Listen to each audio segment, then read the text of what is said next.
1944년 나치 수용소에서 한 정신과 의사가 극한의 고통 속에서도 살아남은 사람들을 관찰했다. 그는 바로 빅터 프랭클. 그가 발견한 것은 놀라웠다. 그것은 체력이 강한 사람이 아니라 삶의 의미를 붙잡은 사람들이 살아남았다는 것이다. 그는 자신의 경험을 설명하며 니체의 한 문장을 이렇게 인용했다. 살아야 할 이유를 아는 사람은 어떤 고난도 견딜 수 있다. 프리드리히 니체는 평생 병마와 싸우며 고독하게 살았다. 극심한 두통, 시력 상실, 정신 착란까지. 그의 삶은 고통의 연속이었다. 하지만 그는 절망 대신 희망을, 허무 대신 긍정을 선택했다. 그리고 우리에게 물었다. 고통 없는 삶을 원하는가? 아니면 고통을 이겨낼 힘을 원하는가? 지금 이 순간에도 누군가는 실패의 아픔을 겪고 있다. 누군가는 사랑하는 사람을 잃었다. 누군가는 평생의 꿈이 무너지는 것을 지켜만 보고 있다. 하지만 니체는 말한다. 그 모든 고통이 당신을 무너뜨리기 위한 것이 아니라 당신 안에 잠든 거인을 깨우기 위한 것이라고. 오늘 우리는 니체가 남긴 5가지 명언을 통해 고통을 행복으로 바꾸는 연금술의 비밀을 배워보려 한다.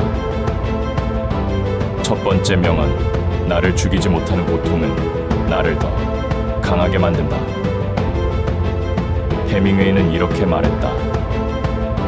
인간은 파괴될 수 있지만 패배할 수는 없다. 니체의 명언과 놀랍도록 닮아있다. 실제로 해밍웨이는 비행기 사고로 2번이나 죽을 뻔했고 전쟁터에서 227개의 파편을 맞았다. 그는 노벨 문학상을 받으며 이렇게 말했다. 고통이 나를 작가로 만들었다. 우리는 고통을 적으로 생각한다. 피해야 할 것, 없어져야 할 것이라고 믿는다.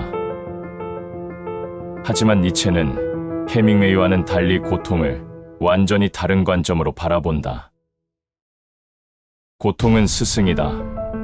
가장 엄격하지만 가장 정직한 스승이다. 근육이 찢어져야 더 강해지듯 영혼도 상처를 통해 성장한다. 한 연구에 따르면 역경을 극복한 사람들의 뇌에서는 회복 탄력성과 관련된 신경회로가 강화된다. 마치 백신이 바이러스를 이용해 면역력을 만들듯 고통은 우리 안에 심리적 항체를 만든다. 실패한 창업가가 2번째 사업에서 성공하는 이유, 이별을 겪은 사람이 더 성숙한 사랑을 할 수 있는 이유가 여기에 있다. 니체, 그가 말한 고통이란 우리가 견딜 수 있는 한계 내의 고통을 말한다. 불필요한 고통은 피하되 피할 수 없는 고통은 성장의 기회로 삼아야 한다는 것이다. 최근 한 올림픽 선수는 말했다. 부상이 없었다면 금메달도 없었을 것이다. 재활하면서 내 몸과 한계를 다시 배웠다. 고통이 그를 무너뜨린 것이 아니라 더 높은 곳으로 도약하게 만든 발판이 된 것이다. 2번째 명언, 살아야 할 이유를 아는 사람은 어떤 고난도 견딜 수 있다. 일본의 한 연구팀이 100세 이상 장수자들을 조사했다. 놀랍게도 그들의 공통점은 건강이나 운동이 아니었다. 바로 이키가이, 즉 살아가는 이유를 명확히 갖고 있다는 점이었다. 어떤 할머니는 손자가 결혼하는 것을 보기 위해, 어떤 할아버지는 마을 축제를 100번 보기 위해 살았다. 이 말의 의미는 삶의 이유가 굳이 거창할 필요가 없다는 것이다. 아침 커피 한 잔, 기르는 강아지의 꼬리 흔들림, 짧은 대화 하나. 중요한 것은 그 이유가 당신에게 진시한가이다. 스티븐 호킹을 생각해보자. 21살에 루게릭병 진단을 받고 2년 시한부를 선고받았지만 그는 76세까지 살았다. 무엇이 그를 54년이나 더 살게 했을까? 그는 말했다. 우주의 비밀을 하나라도 더 밝혀내고 싶었다. 그것이 나를 아침마다 깨운 이유였다. 하지만 모든 사람이 스티븐 호킹 박사처럼 우주의 비밀을 탐구할 필요는 없다. 한 택시 운전사는 말했다. 손님들과 나누는 짧은 대화가 내 삶의 이유다. 한 요리사는 말했다. 누군가 내 음식을 먹고 미소 지으면 그것이 내 존재를 증명한다. 살아야 할 이유는 변할 수 있다. 젊을 때는 성공, 중년에는 가족, 노년에는 기억이 이유가 될 수 있다. 중요한 것은 지금 이 순간 당신을 일어나게 하는 무엇이 있는가이다. 없다면 찾아야 한다. 그것이 없는 삶은 나침반 없는 항해와 같다. 세 번째 명언, 자신을 극복하는 자만이 자신에게 진실하다. 소셜미디어 시대, 우리는 매일 수천 명과 자신을 비교한다. 인스타그램의 화려한 삶, 링크드인의 성공 스토리, 카카오톡의 행복한 가족 사진. 하지만 니체는 150년 전에 이미 경고했다. 남과의 비교는 자신을 잃는 가장 빠른 길이다. 진정한 경쟁은 남과 하는 것이 아니다. 어제의 나와 하는 것이다. 무라카미 하루키는 매일 10km를 달린다. 그는 말한다. 나는 다른 러너와 경쟁하지 않는다. 어제보다 1초라도 더 오래 달리는 것이 목표다. 자신과의 경쟁을 35년간 지킨 그는 70세가 넘어서도 마라톤을 완주한다.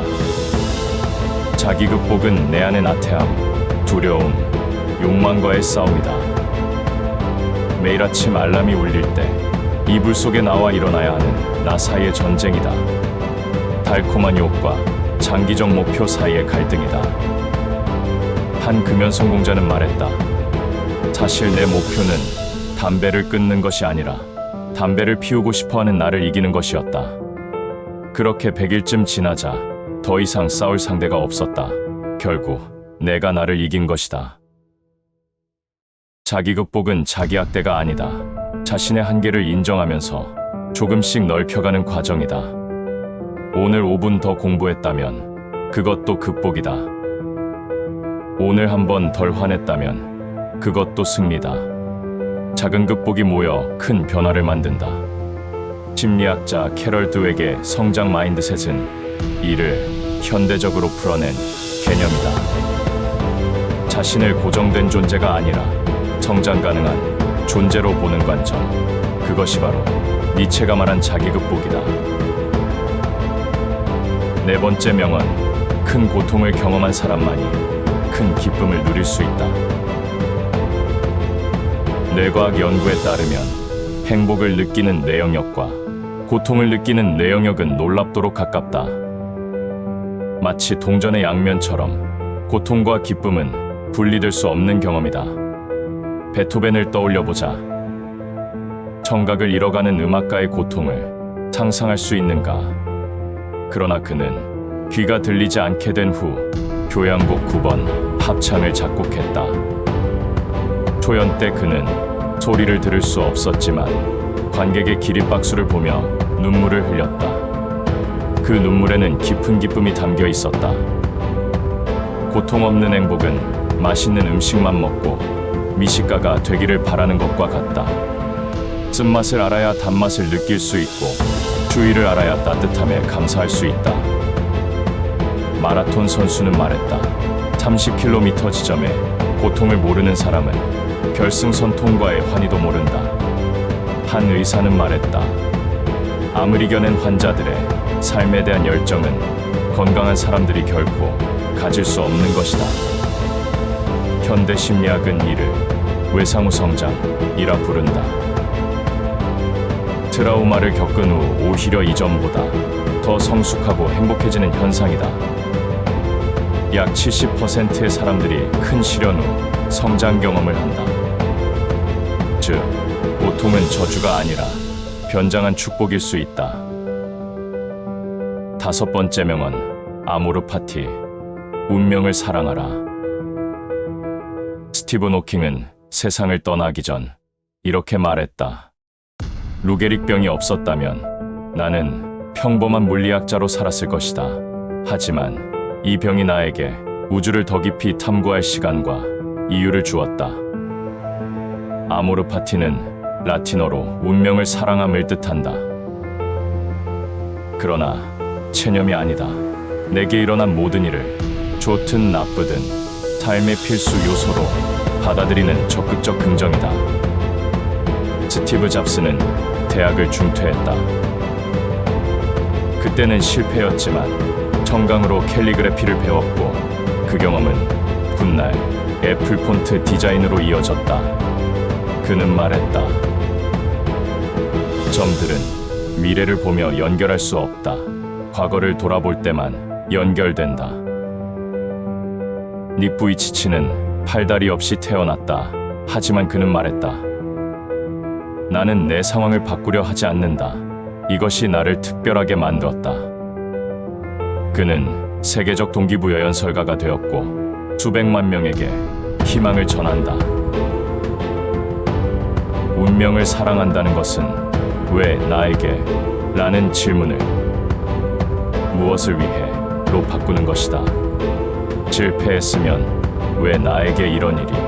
가 아니라 이것이 내게 주는 새로운 기회는 무엇인가? 를 묻는 것이다. 니체의 가르침을 일상에서 실천하기. 월요일 아침 출근길에 자신에게 물어보라. 오늘 하루를 나를 어떻게 더 강하게 만들 것인가? 업무의 압박은 문제 해결 능력을, 동료와의 갈등은 대인관계 기술을 키운다. 모든 도전은 성장의 씨앗이다. 연인과 이별했다면 쉽지 않겠지만 고통 속에서 의미를 찾아보라. 이별은 사랑의 실패가 아니라 진정한 사랑을 배우는 과정일 수 있다. 매일 저녁 하루를 마치며 자신에게 물어보라. 오늘 나는 어제의 나를 어떻게 넘어섰는가? 계단을 걸어 올랐다면 그것도 승리다. 화내지 않았다면 그것도 극복이다. 주말에는 한 주를 되돌아보라. 힘든 순간이 준 교훈과 기쁜 순간이 특별했던 이유를 기록해보라. 매년 생일이나 새해에는 지난 한 해를 통째로 받아들여보라. 실패도 성공도 눈물도 웃음도 모두 당신 것이다. 아모르 파티, 운명을 사랑하라. 결론, 고통을 연금술로 바꾸는 삶. 니체는 말년에 정신 이상으로 고통 속에서 생을 마감했다. 그러나 그의 철학은 150년이 지난 지금도 수많은 사람에게 힘을 준다. 그의 고통이 인류의 지혜가 된 것이다. 우리는 모두 연금술사가 될 수 있다. 납을 금으로 바꾸는 연금술사가 아니라 고통을 지혜로, 절망을 희망으로, 실패를 성장으로,